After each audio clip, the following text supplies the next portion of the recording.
Net neutrality is officially over.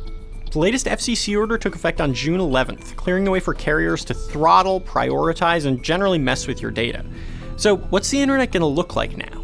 We're probably not going to see any big changes right away, and the changes won't be anything drastic like blocking websites or throttling feeds, but these new rules give the big carriers a lot more power over what happens online.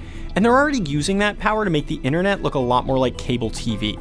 The first place this is showing up is in streaming services. Right now, if you want to pay $10 or $15 a month to watch movies and TV on the internet, you've got a lot of options. Services try to compete and win us over with exclusive shows or lower prices, but as the FCC backs off, we're also starting to see another kind of deal that's a lot more troubling. So here's one example. AT&T owns DirecTV, and if you're an AT&T customer, you can stream DirecTV video to your phone without it counting against your data cap. That's potentially a huge savings if you're away from Wi-Fi for a while.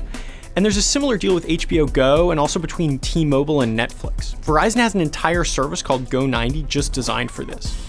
That sounds great because it's free, but in the long term, it lets carriers pick winners and losers in the streaming game. And it's just the first move in that fight. As the FCC backs off, carriers could start slowing down data streams or adding caps for non-sponsored services, anything to give their partners an edge. They're going to keep pushing the boundary of what's allowed there, and without clear regulations, there's no one to push back. That's good for carrier-owned services like DirecTV and Hulu and HBO Go.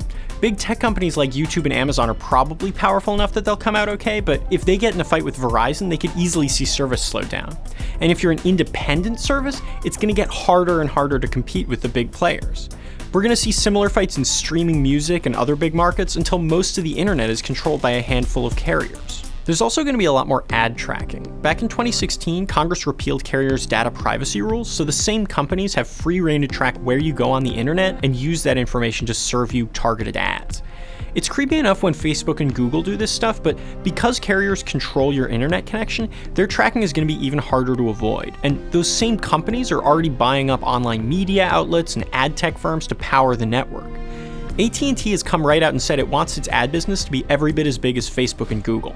AT&T has an amazing amount of data, customer data. You pair a very formidable ad inventory with a very formidable amount of data, information on the customer, viewership data, all kinds of other information, and can you create something unique just from a straight advertising platform and change how you're monetizing content?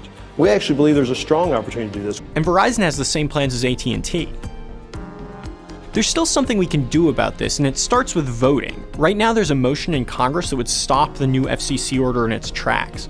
If you go to the link in the description, you can see which members of the House signed on, and if your representative isn't on that list, you have a chance to vote them out this November. There's even more opportunity at the state level. California's already passed a state law to preserve net neutrality protections there, and similar bills are pending in New York, Illinois, and other states. Net neutrality is still really popular across both parties, and candidates like Beto O'Rourke in Texas are making it a central part of their pitch to voters. The FCC's decision to end net neutrality is bad for our country. The more those voters show up at the polls, the more Congress can do to keep cable companies in check and keep the internet we know intact.